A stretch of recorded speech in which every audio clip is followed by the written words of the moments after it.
everybody. Welcome to, I almost said the old name of the podcast. Welcome to Unmuzzled. I'm Sarah Loud, the host.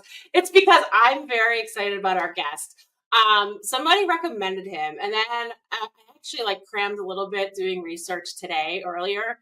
And as I was researching, I got more and more excited to ask him questions and see more about his life and how he grew up and how he got to this point.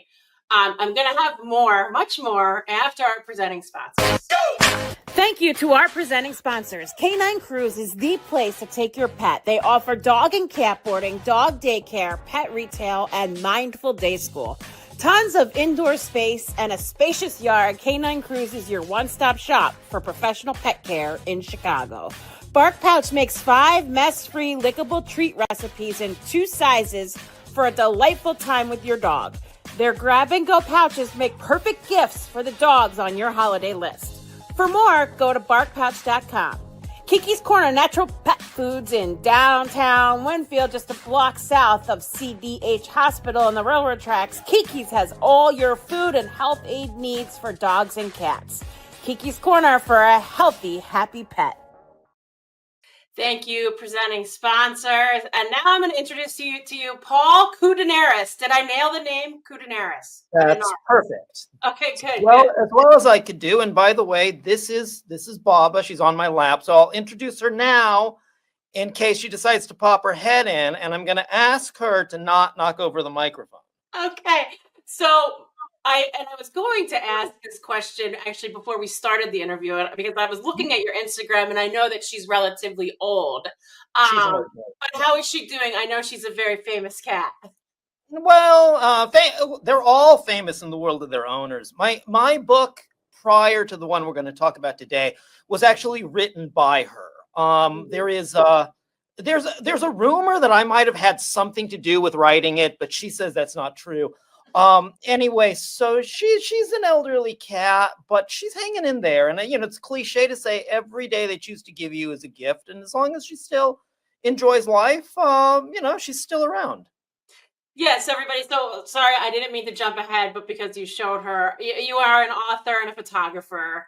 And this was one of your first books that you wrote. Actually, this was probably one of, you probably wrote other books too, but this is one of your most popular books. Well, this was the first animal book I wrote. There you go. Perfect. The first animal book that my cat wrote. Let's get that right.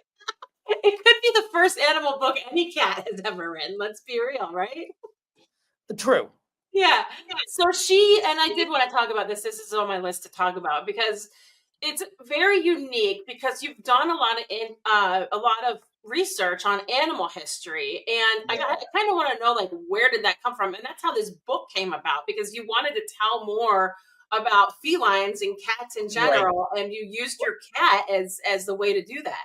Yeah, well, so people should know that none of these images are Photoshopped. This is her wearing costumes, and many of them are costumes that I made. I had started on how all animals want your attention, right? All pets want your attention. And I had 3 cats, and she was kind of like, no, I get your attention. And because I'm a photographer, she figured me out well enough to know it's like, yeah, just pose. Just pose really good, and you'll get all the attention. And so eventually I started making a series of cosplay costumes for her. And at the same time, I was very interested in feline history. And it came to me, it's like, cats have never really gotten their historical due for what they've accomplished. There's this kind of dichotomy where, dogs are considered heroic and cats are considered maybe a little suspicious or standoffish or something. And it's not true. If you really get into feline history, they've accomplished amazing things and heroic things. And so I wanted to write a feline history book. And it's like, how do I do that? What's a novel take? And then I came up with the idea. It's like, well, actually, maybe my cat writes the book. Maybe I put it in the voice of her as the narrator, and I take all these photos of her wearing the historical costumes, playing people in the story or historical costumes from those eras. And I know, she really became famous because of, the outfits that you put her in, but also the stories that you told in the book. And I feel like people on your Instagram often are looking for updates. I even saw you post one time. I know many of you have been asking, but she's not one to be like in front of the camera and dressed up now. And that's hard when you have a cat like She's too that. old for that. She's too old for that. And she, first of all, being a model, it's not necessarily a young person's game.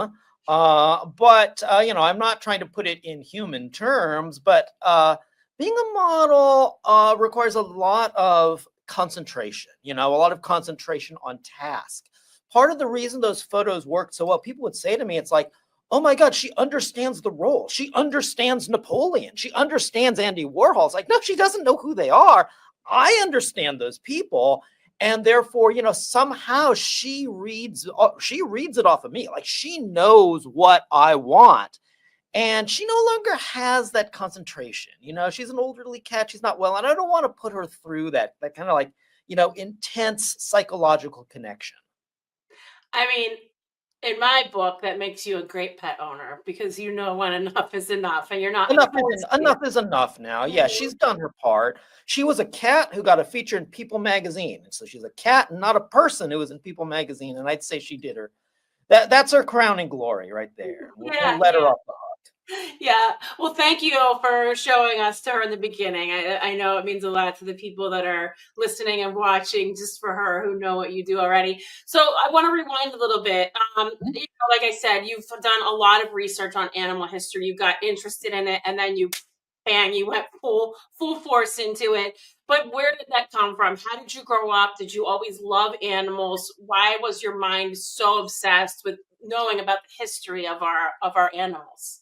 I always loved animals when I was a kid, So I loved two things.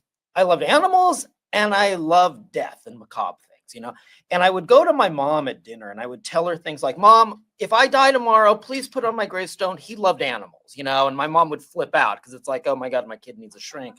He's talking about death.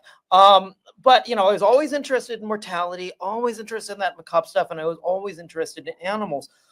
Eventually, I wound up with a PhD at UCLA, kind of as the Fox Mulder of the art history department, working on, the weird stuff, visual culture of werewolves and witchcraft. And eventually I wrote a series of 3 kind of anthropological studies of death. After I had written the 3rd book, I had decided I'm still interested in animals. And so I decided, which kind of brings us into what we want to talk about today, I think, which is the book I just wrote about pet cemeteries. That was actually a natural progression. If you put an interest in animals and overlay it with an interest in death, you kind of come up with pet cemeteries and animal memorials, right? That's actually this book, Faithful Unto Death, the book about pet cemeteries, is where the cat book was born. Because studying pet cemeteries, my God, I mean, that is lengthy. And I was working on that for over a decade. Eventually, while I was working on my history of pet cemeteries, I wound up taking a detour to write the cat book. Because, of course, to understand the graves, you have to understand the animals. And that's where I wound up with all these cat stories. And it's like, my God, these cat stories have to be told. So I wound up taking a detour away from the pet cemeteries and the animal memorials, and wound up writing that cat book, and then went back to this, which was published this year. Yeah, and I think, and again, I should have said this a little bit, but trigger warning, pet loss, pet death, and I'll put this in the body of it, but, we're not going to show any extreme photos. If you want to go to his Instagram, you will see more in-depth memorials that, and different people and different countries have different ways to memorialize their pets. I've talked about on this podcast, we used to bury our animals in our yard. And, I lived in the middle of Pennsylvania, and that's what we did. We did not, they lived in our yard forever, and we're honored that way. So it's not right or wrong. I don't feel bad about it. I just don't do that now as an adult. But it's definitely like a thing with different countries and different faiths. And that's kind of what you learned. And that's what you put in this book. But that was what was so fascinating to me. It's that book is mostly centered, on Western traditions, because that's the audience for it. English publisher. But I traveled around the world, and I was able to go to Buddhist funerals for pets in Thailand, for instance, a Hindu funeral for a dog in Bali, and learn about all these different ways. Because there is a universal truth, which is that you travel anywhere in the world now, and you will find that people who have loved an animal and have been loved by that animal want to give it love, respect, and dignity at the end, in its most in that pet's most frail moment, but there's no cookie cutter way of doing it. And so that was one of the things that was so fascinating to me, is traveling around the world and seeing different ways in which people memorialize their pets. And the one you just showed, that's one from the cemetery in Juarez, Mexico. And I love that pet cemetery. It is just a humble desert pet cemetery, but with all these beautiful hand-painted little rocks, written out in Spanish with hand-painted portraits of the pet, and little homages, little messages from the owners. Beautiful pet cemetery, a different tradition than the one we have. This cemetery is not based on a kind of model of a human pet cemetery, but a beautiful tradition. Yeah, that's the other thing I was going to ask you, because I think that we, at least in the United States, we think of pet cemetery, we think horror, because of what an author has done to our brains. But they are, and if you look at the photos that you sent to me, like they're beautiful, and some of them have huge monuments. What people wrote on them, like I love this one because I think we always hear, oh, it's only a dog. I run a foundation for animals with cancer. Oh, why are you paying thousands of dollars? It's only a dog. He was only a cat. Like, yeah, I love this. There is an entire chapter in the book based on this phrase. He was only a cat, only a dog. And notice on the inscription that it's in quotation marks. In other words, don't take it seriously. They're paraphrasing something. Only a cat back in the day was kind of, because cats were considered far inferior to dogs. Only a cat became, at first it was a term of aspersion, like it's only a cat, just, throw a shoe at it, shoot it, get it out of your yard. It's only a cat. And for cat lovers, for people who love them, they took that phrase and used it as a kind of battle cry. People who loved cats by the 1890s all understood when you said it was only a cat, you meant it mockingly.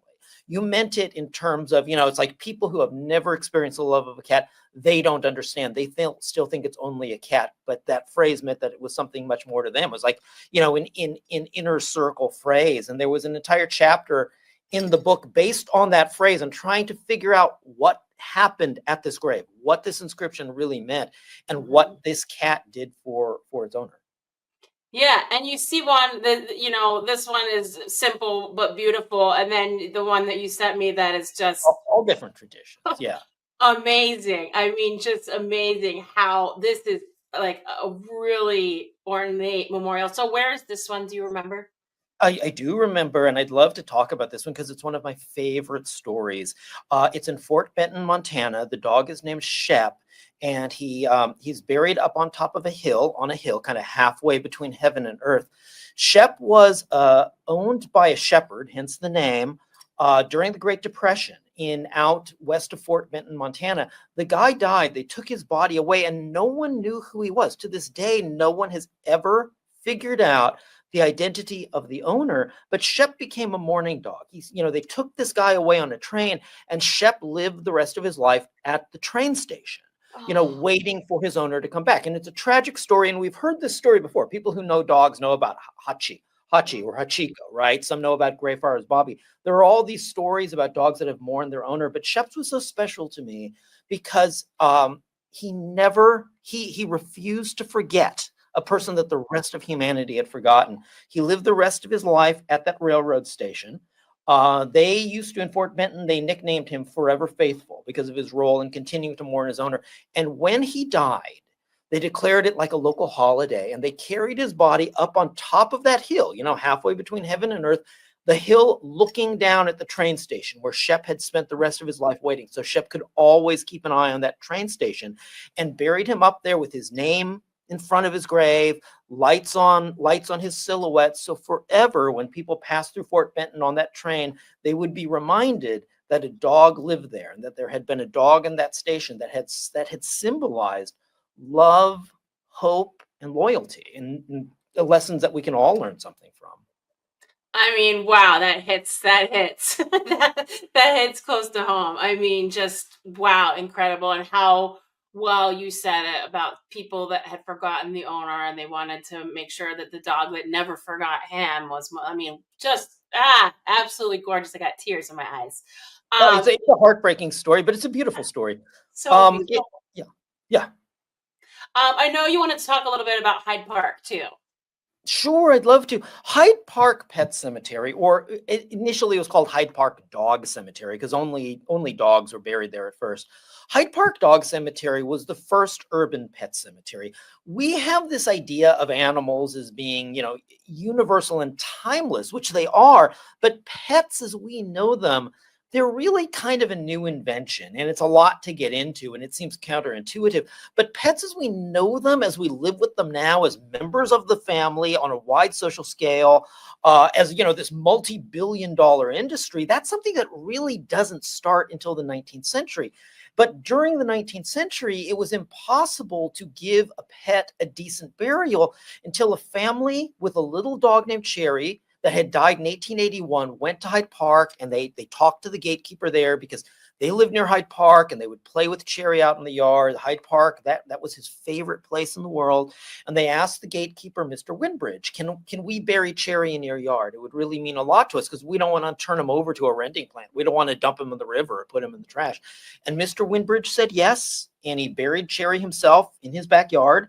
And then soon enough, he started getting more people knocking on his door saying, hey, Fluffy has died. Hey, Prince has died. Can you bury him in your yard like you've buried the others? And that's what started the world's first urban pet cemetery, which was, it solved a problem because many people wanted to give their pets this respect. And, this model started to be exported from England into France, into the United States, all over the place. It's the basis for the modern industry of animal memorialization starts in 1881 in London, and many of those stones are still there. Many of those stones are still there to see. That one you're showing is clearly not Hyde Park in London. That is Bishop, California. Yeah, which again, just I think this is kind of like how we envision a pet cemetery, at least in my brain. But I also Well, I think, okay, I'm laughing because this is actually one of my favorites. One of my favorite pet cemeteries. So maybe it shows how macabre I really am. So there are a couple. One thing that I love about pet cemeteries is, we have this kind of standoffishness. Everything with the human dead has to be exactly so. I find human cemeteries to be kind of clinical and cold, but I love the warmth in pet cemeteries because you can say anything you want, to memorialize your pet. You can put anything you want on the grave. And in the United States, especially, there are all these pet cemeteries that are just off the grid, especially out in the desert areas in the West. There are all these off the grid pet cemeteries that are free burial grounds where everything is homemade and people just do what they want in memorial of their pets. And the one in Bishop is one of those. And, here are several more images. Some of these are montages from the book. And I love these kinds of pet cemeteries the most because to me, they're the most honest, direct, and expressive. I mean, yes. And I again, this is something I feel like I would never think of. That's why whoever, and I'm sorry, I wish I could remember who told me to have you on. It's so interesting that you are so invested in it, and to hear the backstory of why you are, it is pretty awesome. It's like awesome to hear the story. So I also wanted to ask you because I know you had sent I believe Rin Tin Tin, right? Yeah, A very famous dog. Yeah. The Who most has famous dog been ever, yeah. Yeah. Oh God! So there's an amazing story with his grave. So Rin Tin Tin, and I'll try to make this as brief as possible because it's a long story. Rin Tin Tin's grave is in Paris. Of course, we all know him as a Hollywood movie dog, and this stumped me for a long time. How did Rin Tin Tin get to Paris? Why would his grave be in Paris? Because there is no record of his body ever having been sent. Now, Rin Tin Tin was born in France, actually. He was born in France during World War I because his dog parents were war dogs. And he was smuggled back to the United States. But that doesn't explain why his body, a dog who became popular in Hollywood, winds up back in France, especially with no record. I worked on this for years, trying to figure this one out, because Rin Tin Tin's grave is kind of, it's like a pilgrimage site for dog lovers. Rin Tin Tin's grave in Paris is a pilgrimage site for dog lovers and so forth, for movie fans. It's in a lot of the guidebooks in Paris. If you're in Paris, go to the dog cemetery and lay a flower for Rin Tin Tin. I finally solved it. What happened? It's an amazing story. Rin Tin Tin, can you flip back to the picture that you had before this one? That one. Okay. That is Rin Tin Tin's original grave. He was buried in his owner's backyard in Beverly Hills. That's one of his puppies. And if you can see, the puppy's paws are on a white cross and a white rose bush. That was his original grave. So how was he exhumed and sent to France? It turned out he wasn't. There was a French actor by the name of Teddy Michaud, who was kind of a B-rate movie actor, who got his own German Shepherd and started to train that dog for the screen. And he named that dog Rin Tin Tin.